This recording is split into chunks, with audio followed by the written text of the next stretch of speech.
Hey guys, and welcome to another edition of Driving with Miranda. So I'm sitting here inside a 2024 Ford Mach-E all-wheel drive. So it's the 4X, I believe is its naming on the side. So what is this? It is a fully electric vehicle from Ford. You'll recognize the Mustang symbol on the front. It is not a Mustang, it is a Mach. And not going to show you the outside, not really going to show you the interior. This car's been around for a couple of years, and it really hasn't changed in terms of exterior styling that much. There have been some tweaks to the front, but the interior is pretty much stayed the same. What I want to talk about today is the basic overall use for this vehicle as an EV, and how I've been with it this week, and how it's performed in the winter and in terms of charging. So basically, this is, like I said, the Mach-E all-wheel drive. So total package that I have right here, you're coming in at just under 70,000, so 68,000 something. So not a cheap car. However, it has all-wheel drive, and its onboard battery allows it to have an over 350 kilometer range, which is like right in the sweet spot. Anything under 300 and you're going to get that range anxiety that everybody talks about with electric vehicles. This is kind of the sticking point for people to make that change from gas to electric. They don't know how they're going to survive on longer road trips. They have to plan it out, blah, blah, blah, plus cold weather. So I'm also going to talk to you about the cold weather charging. So to start, I don't have a fast charger at home. I can plug into the wall, but I do not have a level 2 or whatever they are. I'll write it here somewhere. The different types of chargers. Don't have one of those. So I'm either using public, or I'm plugging into a regular 110 volt wall socket that you would find in your house. Usually you have them on the outside of their houses. However, I do have a garage, so it's parked inside, so it doesn't get all the cold weather being parked outside, and it does lose battery if it's not plugged in, parked outside in the cold. This I can tell you. So I did quite a bit of driving with it this weekend. Some long journeys between my house, my parents' house. It's about an 80 kilometer drive, plus in the winter. So I left my destination, or my location, to get to my parents with about an 80% charge. So I was around like 275. I got out to the country with just under 50%. So it was hovering around the 150, 140 kilometer range, which wasn't terrible. I plugged it into the wall, so their outside plug in their house. It sat there for 22 hours, and it got itself back up to 80%. So it seems like a really long time, but basically it was there for a day. Had I had a fast charger there, it would have only needed about, the 6 to 8 hours, depending. Ideally, you want to try not to let the charge go below 50%. The cars don't really like that, especially in the winter. Also, I unplugged the car at one point to move it away from the house. It's kind of blocking the entrance when it's plugged in. So I moved it away, and it lost about 15% battery just sitting outside in the cold. And it wasn't terribly cold this weekend. So not plugged in the cold, you are going to lose. That being said, it is completely doable and survivable in the winter. And our infrastructure here, where I am, and the east coast of Canada, is getting a lot better. At the moment, I'm sitting at a charge station. It is a 100 kilowatt charge. So that means the car can pull a maximum of 100 kilowatt. Now, I did my research before, because we have 180, we have 350 kilowatt charging stations here in my city. And I wanted to know if the Mach could even handle that. And I think a lot of people don't understand that, yes, your car has a battery if it's an EV, but that doesn't mean you can plug it into any powered charger. It's not gonna have the capacity to take that energy in. So I wanted to know the limit on my Mach, and the limit is 100. So even if I plugged into a 180 or 350, which is gonna charge me a lot more per hour, it's never gonna do anything more than 100. So why would I bother? So I found a 100 kilowatt. I'm sitting here now, and it is fast charging. It says at the moment that in about an hour and a bit, I would be completely charged to 100%. I don't need to do that. We're just going up to about 80.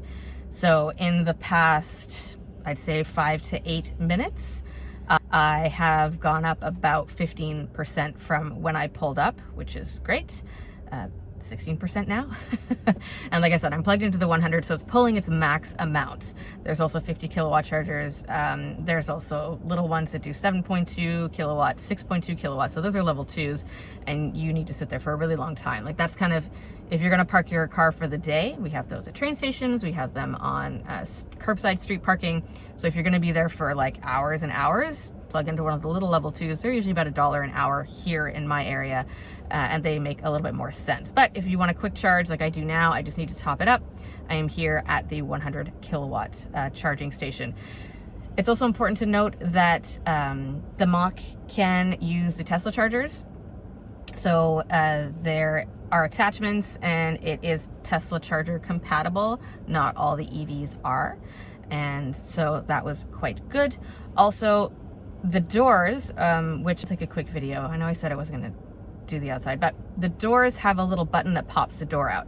And so for anybody who's concerned with winter and the fact that we get freezing rain or we get a lot of snow, and what happens if the button doesn't work, the car preheats itself, and it'll keep the buttons from freezing over. So the door is never gonna stay completely, you're not gonna get frozen in. I mean, in, you know, short of like an apocalyptic ice storm happening, which we have had before, where you've got like 4 inches of ice on the car, then it doesn't matter. You're not the only one that's not getting into your car at that point.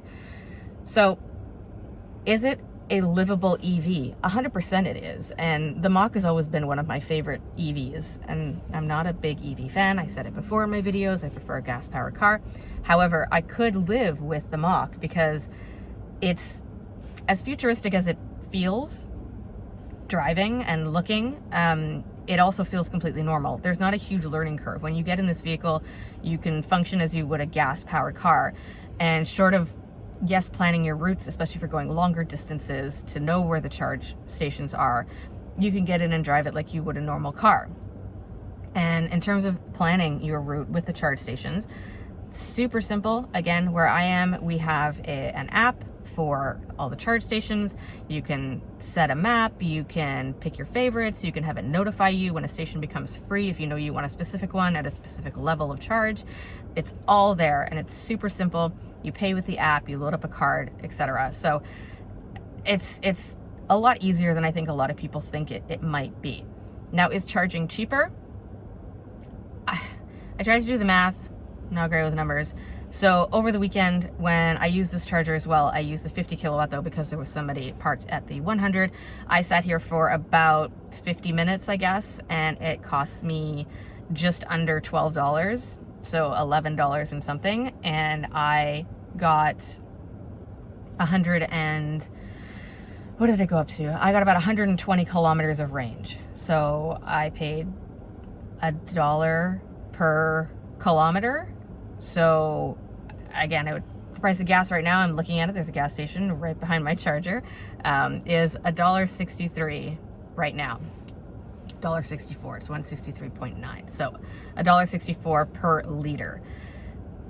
Maybe I'll do some math over here, find the conversion. I can't do it off the top of my head, but I think in a way it does kind of equal out. But obviously if you're charging at home, even plugging into the wall, it doesn't really change your electricity bill either. They used to say it was like plugging in a toaster. It's a little bit more than that, but it's still cheaper than gas. I mean, I could tell you I had a pickup truck a couple weeks ago. I put well over $200 worth of gas for a normal week of driving.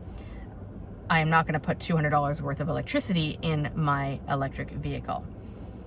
So what it comes down to is this vehicle is really, again, livable. No, it's not cheap. No car is these days. Like, it just doesn't exist like that anymore. So for $70,000, you get a vehicle that is really nice inside. It is quite luxurious. Seats are great, super comfy. Look at that awesome moonroof thing. It doesn't open, but it's really nice and airy. It's light. The materials are good. It's soft touch.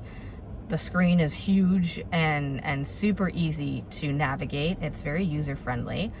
You have all-around cameras for parking. You've got sensors. There's the Blue Cruise, which I spoke about, which is terrifying and amazing all at once. Kind of, I mean, it's more of a gimmick than anything else, I find, but you heard me say that, so that's fine. Sound system's great. Again, lots of room, good-sized trunk. The charge wire is a really nice length, so you should be able to plug it in to most exterior plugs. If you need to get to a building, you'll be good. And yeah, just overall, a generally good car.